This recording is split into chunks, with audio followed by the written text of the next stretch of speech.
El día en que Cristian Nodal se volvió loco.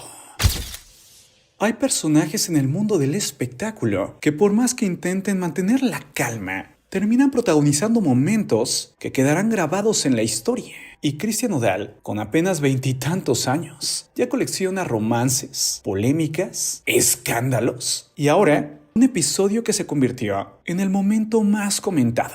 La entrevista con Adela Miche.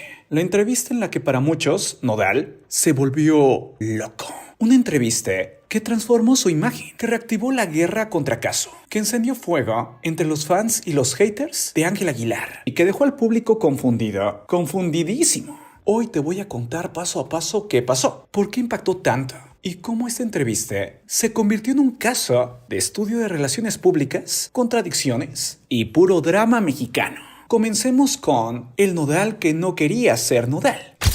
La entrevista empezó con lo inesperado. Nodal admitiendo que su sueño nunca fue ser cantante. Él dice, no era mi plan, me hice viral. Crecí en familia de músicos y así me quedé. En otras palabras, no lo elegí, me eligió el destino. Ese es el primer aviso de que esta entrevista no sería normal. Nunca creí yo que me iba a dedicar de lleno a ser cantante ni demás. Nodal no llegaba a justificarse, llegaba a confesarse. Desde ahí, el público ya estaba sentado agarrando la botana, listos para el desastre. Luego llegaría la frase de, no soy mujeriego, nací con el alma enamorada. Y es que Adela Miche, quien es una sabia y para muchos una tiburón en el sentido de las entrevistas, le preguntó sobre su fama de mujeriego. Y Nodal respondió con una frase que ya es meme nacional. Yo nací con un problema más cabrón que ser mujeriego. Nací con el alma enamorada. Yo nací con un problema más cabrón que ser mujeriego. ¿Qué es? Poético sí, conveniente también, polémico demasiado. Una respuesta que buscaba suavizar la tormenta, pero que terminó siendo gasolina para las redes sociales. El tono de la entrevista ya parecía que se iba revelando. Nodal no iba a admitir ningún error, iba a convertirlos en romanticismo. Y ahí llegaría tal vez la primera bomba, lo de Casu y lo de Ángel Aguilar. Adela, que no tiene pelos en la lengua, le preguntó por la famosa entrevista de Ángel Aguilar, donde dijo que su relación con Nodal era continuar una historia que ya venía. Y Nodal empieza a justificar. Dice que con Casu ya no había pasión, que eran roomies, mejores amigos, que la relación estaba apagada. Aquí es donde muchos dijeron, a ver mi compa, tu esposa estaba en posparto. Y sí, Nodal suelta que él no comprendía a su ex y que Ángela nunca le rompió el corazón a su hija, que si alguien tiene temas, es él y Casu. Esa parte encendió a medio internet. Ángela no le rompió el corazón a mi hija. Ángela no existía en todo lo que duró mi relación. Luego dijo, no hablé antes porque me enojé. Molesto con Casu porque según él, ella provocó odio hacia Ángela por hablar en un podcast sobre cómo vivió su duelo y sus emociones. Es decir, Casu habló de su proceso personal y Nodal se enojó porque eso afectó a su nueva novia. O bueno, su esposa. El público otra vez entró en combustión. La parte más polémica, no fui infiel, o eso aseguró Cristian Nodal. Aquí llega el momento donde Nodal entra en modo telenovela de las 9 de la noche. Él dice que su relación con Casu ya estaba acabada, que había terminado muchas veces, que se dejaban de hablar 2 días por mes, y que ella incluso le dijo, anda con otra si quieres, solo que yo no me enteré. Una declaración que muchos sintieron como, aquí la víctima soy yo, ¿ok? Pero el público no compró esta narrativa, no compró esta historia, la línea temporal no cuadraba, la cercanía entre el final de su relación y el inicio con Ángela era demasiado sospechosa. Aún así Nodal insistió, no fui infiel. ¿O es lo que la gente entendió? Vamos con la supuesta cronología del caos. Sí, porque aquí no es un caso, es un caos. Nodal cuenta que el 8 de mayo se acabó definitivamente su relación con su ex Casu. Luego el 14 de mayo vio a Ángela por casualidad y ¿se besaron? 20 de mayo le dijo a Casu que estaba saliendo con alguien más sin decirle que era Ángela. 22 de mayo le pidió permiso a Pepe Aguilar para ser novio de su hija. 28 de mayo volaron juntos a Roma. Sí, Cristian Nodal y Ángela Aguilar. Y luego el 29 de mayo hubo una boda espiritual. Sí, todo eso en tan solo 21 días. Y según él, antes del 14, nunca había visto a Ángela. Nadie en el internet creyó esto. Ahora bien, supuestamente él dijo, Casu sí sabía que me casé, nomás se hizo. Otra declaración de impacto. Nodal diría que Casu sí sabía de su boda porque una revista tenía fotos y tuvieron que darle exclusiva. En redes sociales, la relación generó impacto porque él supuestamente dijo, ¿cómo no lo iba a saber si había 500 fotos? Otra contradicción de alguien que dejó al público confundido. Luego hablaría de la distancia, la paternidad y su nueva vida. Nodal también explica que ver a su hija siempre fue complicado, que tenía que viajar de 12 a 16 horas, que hacía su mayor esfuerzo, que amaba a su hija Inti, que ella es su vida completa. Y luego remató diciendo que ahora todo es más fácil porque tiene una mujer hermosa al lado. Ese comentario fue otro incendio. El público lo interpretó como minimizar acaso en plena guerra mediática. Todo es por Inti. ¿Y por qué no quiero que piensen mal de Ángela? Sí, Nodal afirmó que hizo la entrevista para dejar un registro para su hija, que él no abandonó a nadie, que Ángela no fue su amante y que siempre estuvo al tiro con su familia. Pero la entrevista terminó siendo una justificación de una hora, o esto fue dicho por miles de personas. Una defensa desesperada de una nueva relación y un intento de controlar la narrativa.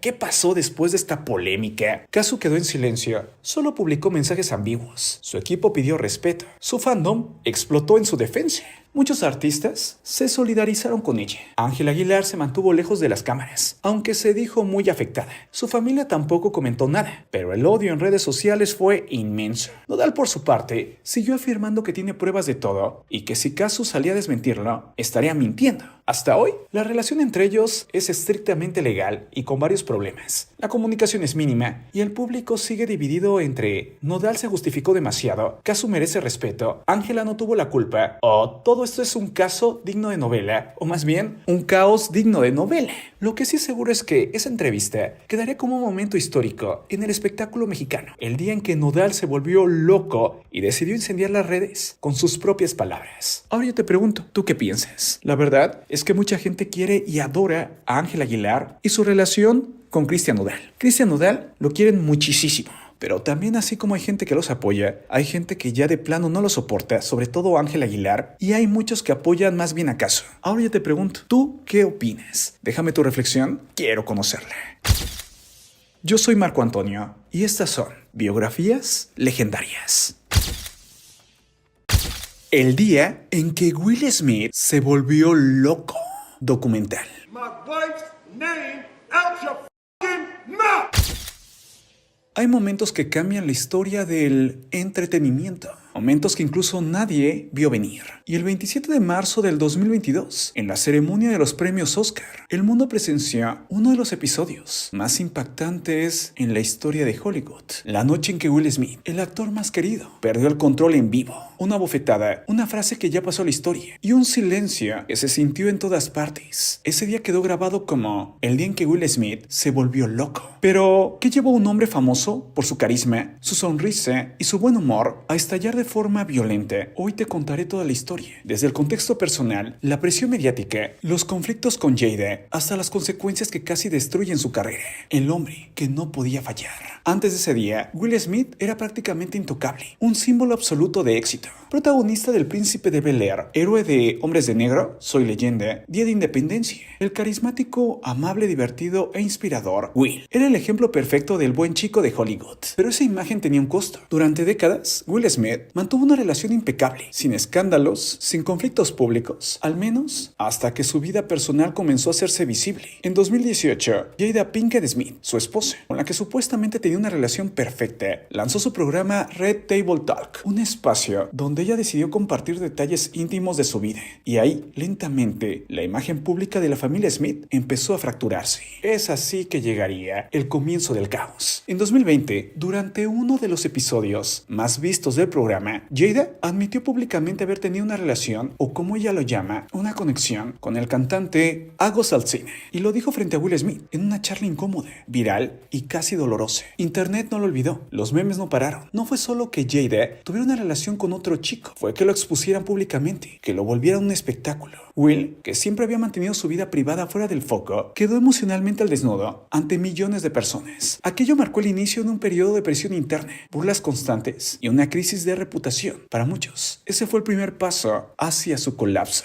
La noche del Oscar. De esta manera llegamos al 27 de marzo del 2022. Will estaba nominado al Oscar a Mejor Actor por Ray Richard. Una de las actuaciones que para muchos no era la mejor, pero que sí le podía dar por fin el Oscar que tanto soñaba. Una actuación seria. Hollywood estaba listo para coronarlo. Parecía que iba a ser la noche más grande de su vida. Chris Rock, que supuestamente era muy amigo de él y de su familia, subió al escenario para dar palabras. Como comediante, su estilo siempre ha sido directo, de humor ácido, provocador. Esa noche no iba a ser ser la excepción. Miró hacia Will, hacia Jada en la primera fila y lanzó una broma. Jada, te amo. G.I. Jane 2 no puede esperar para verte. El chiste hacía la referencia a la cabeza rapada de Jada, quien públicamente había hablado de su lucha contra la alopecia, es decir, contra la caída de pelo. Recordemos que G.I. Jane fue una película que hablaba de una mujer que se tenía que rapar por haber entrado al ejército. Es por eso que era un chiste, una burla. La audiencia se rió. No fue un chiste tan bueno. Incluso Will sonrió, pero solo un segundo. Pero Jada no lo hizo. Su expresión cambió por completo. Para muchos fue como darle una orden a Will. Y entonces, algo se quebró. Llegaron los pasos hacia el escenario. En cuestión de segundos, Will Smith se levantó de su asiento. La audiencia pensó que era una broma. El mundo entero pensó que era una broma, viendo desde sus casas lo que estaba pasando. Will caminó hacia el escenario con calma, pero con una expresión que no era parte de ningún sketch. Chris Rock, creyendo que venía a hacer un chiste, apenas alcanzó a decir ¡oh! Y en ese instante ocurrió un golpe seco, un movimiento rápido, una bofetada que se escuchó en todo el mundo. Hay que ser claros, se han visto otras peleas en la historia de la televisión. Ver, por ejemplo, a Laura en América o ese tipo de programas, pero la diferencia es que Will Smith, el hombre más querido de Hollywood, acababa de abofetear a Chris Rock en plena ceremonia del Oscar, supuestamente defendiendo a su esposa, algo que mostraba inmadurez, violencia, vulgaridad y que llenó a muchos de tristeza, porque un héroe había caído, una leyenda había caído. El grito que hizo temblar a Hollywood. Will regresó a su asiento. La sala estaba en shock absoluto. Nadie sabía si era actuación o un ataque real. Pero la duda terminó segundos después cuando Smith gritó con furia: «Mantén el nombre de mi esposa fuera de tu puta boca». Chris Rock intentó seguir con el guión, sorprendido, pero profesionalmente. La audiencia estaba paralizada. Los Oscar, un evento conocido supuestamente por su elegancia, estaban presenciando una escena jamás vista en su historia. 30 minutos después del incidente, la ceremonia siguió y el premio que se sintió como una bomba. Will Smith ganó el Oscar a Mejor Actor. Subió al escenario llorando, pidió disculpas a la academia, a los nominados, al público, pero no a Chris Rock. Su discurso, que debía ser el momento más feliz de su carrera, estaba completamente eclipsado. Hollywood no sabía cómo reaccionar. El público no sabía qué sentir y el internet se descontroló. El caos acababa de comenzar.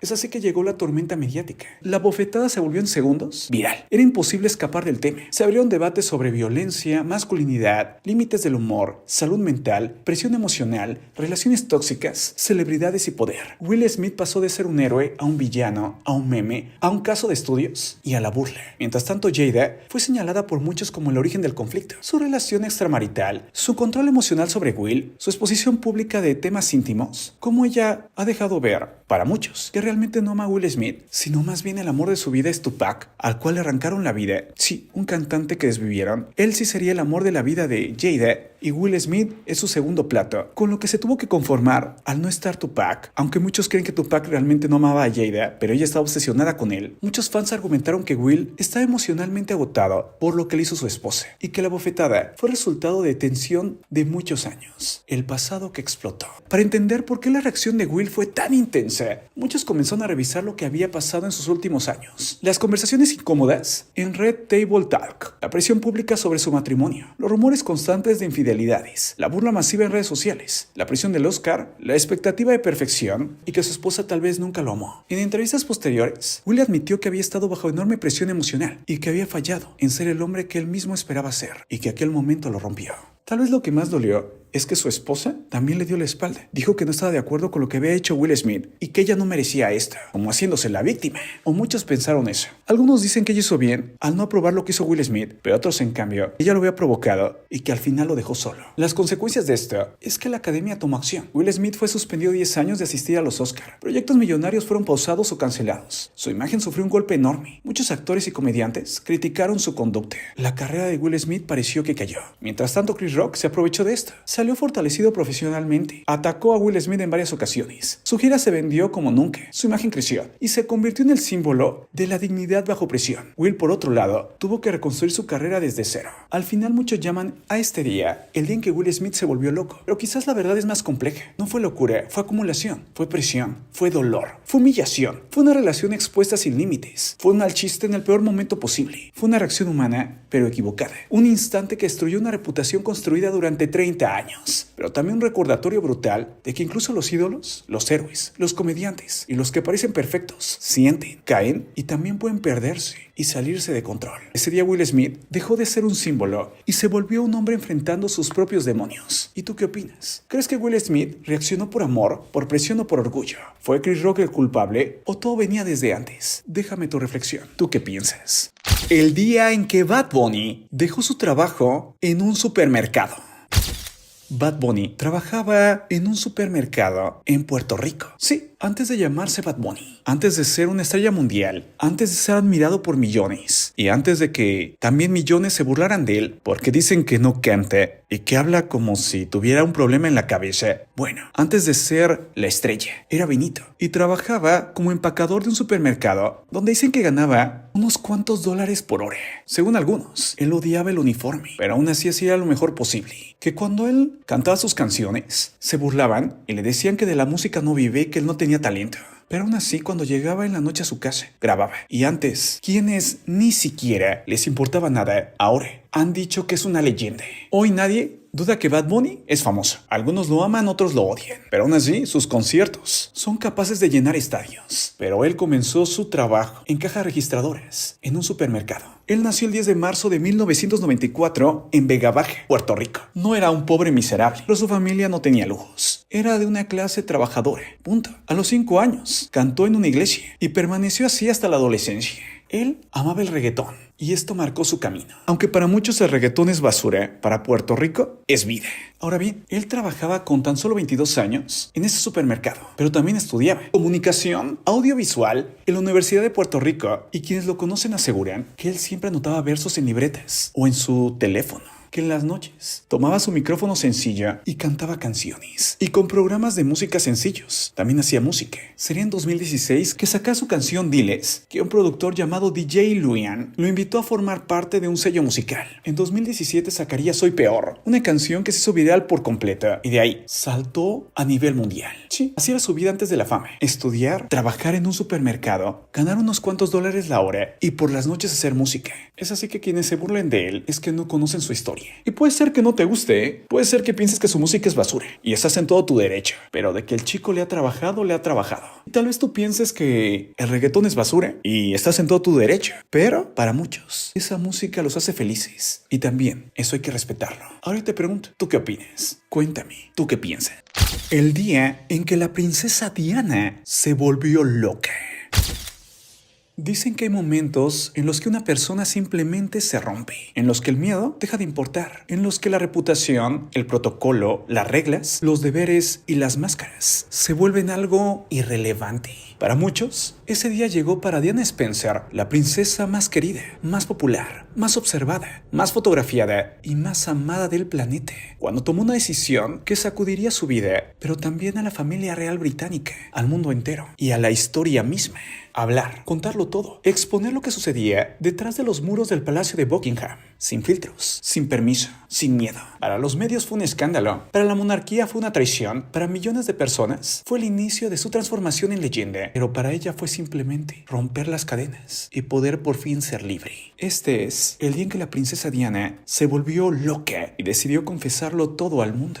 Comencemos diciendo la mujer que no podía hablar. A principios de los 90, la vida de Diana era una prisión con ventanas de oro. Por fuera la princesa sonreía, vestía impecable, era la madre perfecta, la filántropa constante, el ícono de la moda, la figura más querida del Reino Unido e incluso del mundo. Pero por dentro estaba rota. Su matrimonio con el príncipe Carlos era una sombra. Los rumores de infidelidad eran cada vez más evidentes. La presencia constante de Camilla Parker Bowles ya era más que un secreto. Diana sabía que esa mujer nunca había salido de la vida de su esposo y tal vez nunca había salido de su corazón ni de su cama. Porque más que intentó mantener la distancia, por más que ella trató de cumplir el papel de princesa perfecta, algo dentro de Diana se desmoronaba. Y mientras Carlos seguía adelante con su vida paralela, la corona mantenía una política clara. No hables, no digas nada. Aquí no pasa nada. El silencio era obligatorio. El sufrimiento privado, el dolor, algo que debía esconderse. Pero un día, Diana decidió que no iba a callar más, que iba a romper las cadenas, que iba a liberarse. Es así que llegó el momento del hartazgo. A principios de 1995, Diana vivía lo que muchos han llamado el punto más crítico de su vida emocional. Su separación del príncipe Carlos ya era pública. La prensa la acusaba día y noche. Los paparazzis literalmente la perseguían en automóviles. La Casa Real emitía comunicados fríos, distantes, casi cínicos. Ella, por su parte, estaba cansada. Cansada de que se le culpara. Cansada de que se le pintara como inestable. Cansada de ponerla a la villana. Cansada de convertirla en la villana. Cansada de que los problemas matrimoniales recayeran sobre sus hombros hombros mientras Carlos salía completamente ileso, hasta que una noche, a solas, en una habitación del Palacio de Kensington, Diana miró su reflejo y pronunció algo que muchos creen que fue decisivo. Tengo que contar mi verdad, mi verdad. Si no lo hago yo, nadie lo hará. Ese pensamiento se consideraría la chispa del escándalo real más grande del siglo XX. Es así que se daría la entrevista secreta. La entrevista no fue planeada por ningún medio de los afines a la monarquía. No fue planeada ni por la realeza, ni por un equipo de relaciones públicas. Fue Diana, solo ella quien la organizó, a escondidas, en silencio, con un periodista al que nadie venía a venir, Martin Bashir. Para protegerla, tuvieron que usar trucos que jamás se habían empleado con un miembro de la realeza. Entrar al palacio con cámaras escondidas, disfrazar cables en bolsos, no dejar registro escrito, mantener la grabación en secreto absoluto. Para ese momento nadie sabía nada, ni Carlos, ni la reina, ni los asesores reales. Solamente un puñado de personas y una mujer harta de mentiras. Diana se sentó, encendió las luces, y lo que vino después no solo fue inesperado, fue dinamita pura. Y es que ella dijo la famosa frase: éramos 3 en este matrimonio. La entrevista se emitió la noche del 20 de noviembre de 1995. Apenas empezó, millones de británicos se pegaron a las pantallas. Y entonces Diana rompió el silencio, rompió las cadenas y habló. En una versión suave, no declaraciones diplomáticas, no un mensaje revisado por el palacio. No, lo que dijo fue crudo, honesto, doloroso y por primera vez en la historia, sin filtros. Éramos 3 en ese matrimonio, así que estaba un poco concurrido. La frase cayó como un rayo. En un instante, Camila dejó de ser un rumor para convertirse en el centro del escándalo. Carlos quedó expuesto como jamás se había visto, y Diana por primera vez tuvo el poder, tuvo el control, los demonios que nadie veía. La entrevista no solo reveló infidelidades. Diana habló de su salud mental, de sus intentos de lastimarse, de la falta de apoyo emocional dentro de la familia real. Por primera vez, una princesa hablaba de sentir abandono, de luchar contra la depresión, de enfrentar la soledad más profunda, mientras el mundo entero la veía como un símbolo de perfección. Para muchos, eso fue el acto de valentía más grande de su vida. Para otros, fue una señal de debilidad. Para la monarquía, fue una declaración de guerra. El día en que se volvió loca, la prensa británica se dividió de inmediato. Los medios defensores de la corona aseguraron que Diana había perdido el control, que actuaba por impulsos, que estaba emocionalmente inestable, que había cometido una muerte mediática. Titulares como "La princesa se descarrila", "El peligro de una mujer sin control" o "Diana la inestable" se multiplicaron por todo el país. Para el Palacio de Buckingham, la entrevista fue interpretada como insubordinación, como una falta de disciplina, como una afrenta directa a la figura de la reina. La decisión vino días después. Diana perdería su título de Su Alteza Real. Ya no sería considerada una miembro formal de la familia real. Solo conservaría el título de princesa de Gales y seguiría siendo la madre del futuro rey. Pero simbólicamente quedó expulsada del sistema. Ese día oficialmente muchos dijeron: la princesa Diana se volvió loca. Pero en realidad, ese fue el día en que recuperó su libertad y se convirtió en la mujer más respetada y amada del mundo. Lo que la realeza no anticipó fue la reacción del pueblo. Las personas no vieron a una mujer inestable ni a una mujer loca. Vieron a una mujer humana, herida, vulnerable, cansada de vivir en un mundo donde ella debía callarse mientras los demás juzgaban con su vida. La entrevista no destruyó la imagen de Diana, la convirtió en un símbolo. La mujer que se atrevió a desafiar a la institución más poderosa del planeta. La mujer que dijo lo que nadie se atrevía a decir. La mujer que lloraba, reía, sufría y amaba como cualquier otra persona. La gente la abrazó, la protegió, la defendió, la convirtió sin darse cuenta en la princesa del pueblo. Las consecuencias que nadie imaginó. Después de la entrevista, la vida de Diana nunca volvió a la normalidad. Dejó la agenda real oficialmente, se dedicó a causas humanitarias de manera independiente, viajó sin restricciones, empezó nuevas relaciones, mostró una versión más auténtica de sí misma, pero también aumentó la presión mediática. Los paparazzis la perseguían sin descanso. La prensa no la dejaba ni respirar. Había abierto la puerta al mundo, pero eso significaba también que el mundo quería cada vez más de ella. Y ese acoso terminaría trágicamente menos de 2 años después. La leyenda que nació de la verdad. Hoy, décadas después, la entrevista de Diana sigue siendo uno de los momentos televisivos más impactantes de la historia. Para muchos, fue el primer gran golpe público a la realeza moderna. Para otros, el acto más valiente jamás realizado por un miembro de la corona. Para otros más, el primer capítulo de la tragedia que culminaría con su muerte en París en 1997. Pero independientemente del punto de vista, algo es innegable. Ese día, el mundo vio a Diana como realmente era. No como la princesa de los cuentos de hadas y de cuentos de princesas, no como la figura perfecta del protocolo, no como la esposa del heredero o la esposa del futuro rey, sino como una mujer que decidió romper sus cadenas. Aunque eso sí, esto significaría enfrentarse a una institución milenaria, una mujer que eligió ser honesta antes que obediente, verdadera antes que silenciosa, humana antes que ceremonial. Por ese acto de honestidad brutal, por ese momento en el que la llamaron loca, descontrolada y peligrosa, es que Diana se convirtió en algo que ninguna corona puede quitar, una leyenda inmortal.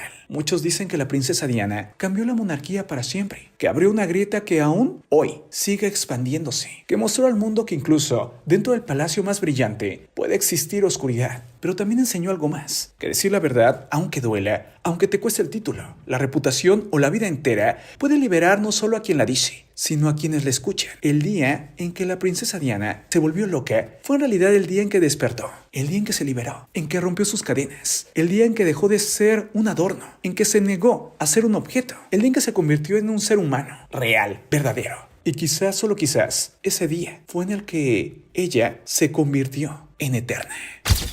Ahora dime, ¿tú qué piensas? El último día de Valentín Elizalde. Si no hay amor, vete ya. El 24 de noviembre del 2006, Valentín Elizalde dio su último concierto en el palenque de la Expoferia de Reynosa, Tamaulipas. Y tras esto, algo pasó realmente muy perturbador. En el concierto, cantó ante miles de fans. Éxitos como Vete Ya y Soy Así. Le habían advertido que no se presentara en Reynosa, pero él no quería dejar a su público. Pero ¿cómo fue ese día? ¿Qué pasó? Él, tras su presentación, iba en su camioneta, acompañado de su chofer, su representante y su primo Tano Elizalde, el único que sobrevivió al ataque y que ha revelado cómo fueron los últimos momentos del Gallo de Oro. Tano primero aclaró que lo que le pasó a su primo no fue por el corrido o por ninguna mujer. Y es que han corrido rumores de que una canción que él tenía no le gustaba a un jefe criminal. Y estaba pa' toda la bola envidioso. Ay, joder, que se murieron los quemados. Esta era A Mis Enemigos. Según Tano, nunca se le prohibió cantar ese corrido porque era un corrido que le gustaba a todos. Se cantaba en Tijuana, Jalisco, Ciudad de México, Sinaloa, Sonora. Jamás fue amenazado, jamás le dijeron no vayas o tuvimos algún problema con alguien. Tano, quien en esa época era director musical de la banda de Valentín Elizalde, aseguró que tras la presentación iban a cantar 2 canciones a unas personas de ahí mismo. Un evento privado, breve. Y al día siguiente iban a tener una presentación en Morelia junto a Joan Sebastián, que cuando salieron del palenque, llegó una Suburban y se paró frente a ellos. Se bajaron 2 personas, una de cada lado, y se van donde estaba Valentín y le dijeron vente con nosotros. Valentín, muy desconfiado, dijo no señor, aquí me voy yo. Y que cuando él no se quiso ir con ellos, no se sabe qué pasó y al final fue el ataque. Es así que supuestamente no fue una mujer, ni fue por una canción. Simplemente quisieron llevárselo, él no quiso acompañar a alguien y lo desvivieron. O es lo que dice su primo. Lo último que dijo el Gallo de Oro fue algo que le dijo a Tano. ¡Qué loco mi Tano! ¿Dónde están orinando? Porque los que se querían llevar a Valentín hicieron como que estuvieran orinando. Y ahí estaba toda la gente saliendo del palenque. Sí, esa frase fue la última que él dijo. Aún así corren los rumores de que en el evento él cantó la canción que no debía cantar, o se metió con alguien que no debía de meterse, o llegó al lugar donde no debía de llegar. Incluso dicen que recibió unas fotografías a modo de amenaza. Sin embargo, todo eso, según Tano, son mentiras. ¿Qué pasó realmente esa noche? ¿Por qué desvivieron a Valentín Elizalde? Tal vez el mundo nunca va a conocer la respuesta. Ahora dime, ¿tú qué piensas? Chris Hemsworth y la enfermedad que podría arrebatarle todo. Para millones de personas, es Thor, el dios del trueno, un símbolo de fuerza, disciplina, belleza y resistencia sobrehumana. Un hombre que parece invencible, pero hay algo que ni los músculos, ni el martillo, ni la fama puede detener. Algo silencioso, algo que no duele al inicio, algo que no ataca el cuerpo, sino la mente. Y es por eso que Chris tiene miedo. No a perder un papel, no a envejecer, ni siquiera tal vez a morir. Tiene miedo a perderlo todo. Y olvidarse de todo, y olvidarse incluso de quién es. ¿Pero qué está pasando? La vida de Chris cambió en 2022, cuando aceptó protagonizar una serie documental para National Geographic. La premisa del documental era sencilla, pero muy ambiciosa: explorar los límites del cuerpo humano y descubrir cómo vivir más y mejor. Es por eso que Chris se sometió a pruebas físicas extremas, experimentos científicos y estudios médicos reales. No era ficción, no era actuación, era realidad. Y entonces llegó la prueba genética, un examen que analiza variantes del ADN relacionadas con enfermedades neurodegenerativas. Y lo que descubrieron de Chris fue algo que nadie espera escuchar, y mucho menos alguien de 40 años, aparentemente sano. Y es que Chris descubrió que posee 2 copias del gen APOE4, algo realmente perturbador. Vamos a detenernos aquí porque esto es clave. El gen APOE tiene varias variantes. La mayoría de la población tiene la APOE3, que se considera algo neutral, pero el APOE4 está científicamente asociado con un mayor riesgo de desarrollar Alzheimer. Los datos reales confirmados son los siguientes. Tener una copia de este gen aumenta el riesgo. Como Chris, que tiene 2 copias, incrementa el riesgo entre 8 y 10 veces más. Solo entre el 2 y 3% de la población mundial tiene 2 copias de esta. Es así que hay que ser claros. Aunque no es un diagnóstico, y aunque esto no significa que vaya a desarrollar esta enfermedad, sí porque sí, lo que sí significa es algo aterrador. Su cerebro tiene una predisposición genética fuerte a una de las enfermedades más devastadoras que jamás hayan existido. Una enfermedad que no mata de inmediato, pero que borra lentamente a la persona. El Alzheimer no empieza con grandes síntomas. Empieza con olvidos pequeños, confusión leve, dificultad para recordar nombres. Pero con el paso de los días, se pierde la memoria a largo plazo. Se olvidan rostros, se olvidan momentos, se olvida incluso la identidad de uno. Al final, ya no reconoces a tus hijos, ya no sabes quiénes son los demás, ya no puedes hablar, ya no puedes valerte por ti mismo. Es una enfermedad que atrapa el cuerpo en vida, mientras la mente se va apagando. Y Chris lo sabe muy bien, porque esto no es solo ciencia para él, es personal. Y es que el miedo de Chris no nace solo del resultado genético. Su padre Craig fue diagnosticado con Alzheimer y ya presenta los primeros síntomas de pérdida de memoria. Chris ha hablado de lo devastador que es ver a alguien que amas, olvidar conversaciones, repetir preguntas, perder recuerdos compartidos. Es ver tu futuro reflejado en otra persona. Por eso, en un nuevo proyecto documental, Chris explora terapias de reminiscencia con su padre, fotos antiguas, música del pasado, historias familiares, intentando algo imposible, rescatar recuerdos antes de que desaparezcan.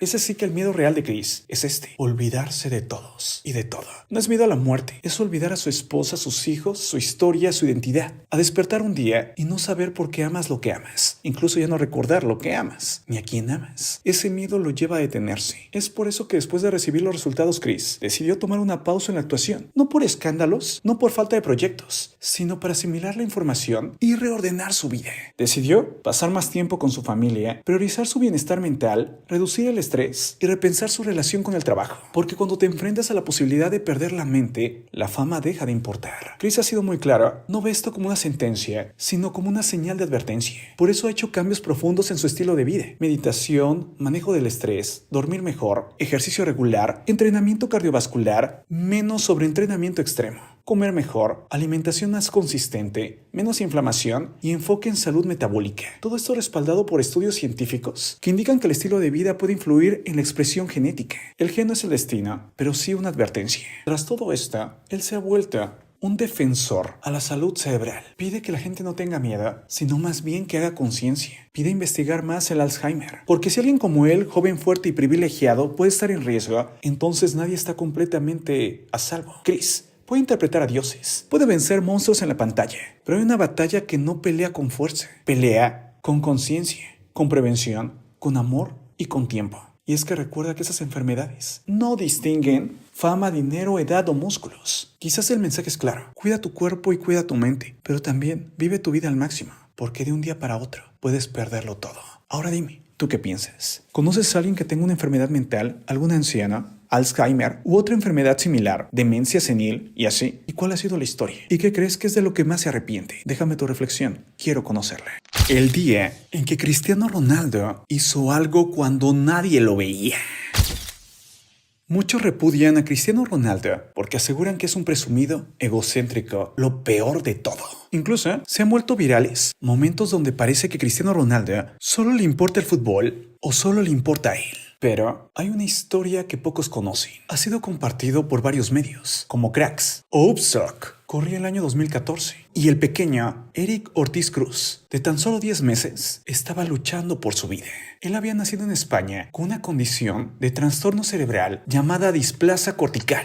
Esta enfermedad es tan brutal que incluso le provocaba hasta 30 episodios epilépticos al día. Su familia necesitaba miles de dólares para pagar una cirugía. Es por eso que ellos y sus amigos habían hecho de todo para recaudar los fondos, pero no era nada fácil. Fue entonces que le pidieron a Cristiano Ronaldo que donara un par de botas y una camiseta para subastarlas. Pero entonces Cristiano Ronaldo dijo que no iba a dar el par de botas y la camiseta, sino que iba a dar mucho más. Y es que aseguró que si el pequeño necesitaba necesitaba una cirugía, él se la pagaría. Es así que mandó las botas, la camiseta y la promesa del pago de la cirugía. Cristiano en ningún momento lo presumió, pero sería la madre del pequeño quien compartiera la historia. En esa misma época, Cristiano Ronaldo se hizo un peinado diferente y muchos comenzaron a decir que ese peinado se lo había hecho en honor al niño. La mamá entonces salió a decir que no, que Cristiano se había apoyado, pero no se había cortado el cabello así, por el pequeñito. Y ahí fue cuando muchos comenzaron a criticar a Cristiano Ronaldo y lo empezaron a atacar. Se les olvidó que él se había apoyado al niño, y no con un peinado, sino con mucho más, con el dinero de su trabajo para pagar la operación. Ahora se asegura que Eric Ortiz Cruz, el pequeño niño español a quien Cristiano Ronaldo ayudó en 2014, ya se encuentra mejor. Se asegura que tuvo una exitosa operación que le ayudó a componer su malformación cerebral que le causaba hasta 30 convulsiones diarias, aunque se reportó que el pequeño enfrentó graves problemas debido al tiempo que pasó antes de la intervención sufriendo todo esto.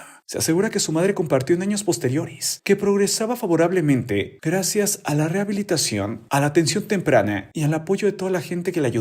Como el pequeñito nació en 2013, actualmente tendría como 12 años. La historia que había sido olvidada volvió a ser revelante ahora en las redes sociales, recordando el gesto del futbolista, mostrando que a pesar de que a veces nadie ve, Cristiano Ronaldo ha hecho cosas muy buenas. Ahora dime, ¿tú qué piensas? Yo soy Marco Antonio y esto es Biografías Legendarias.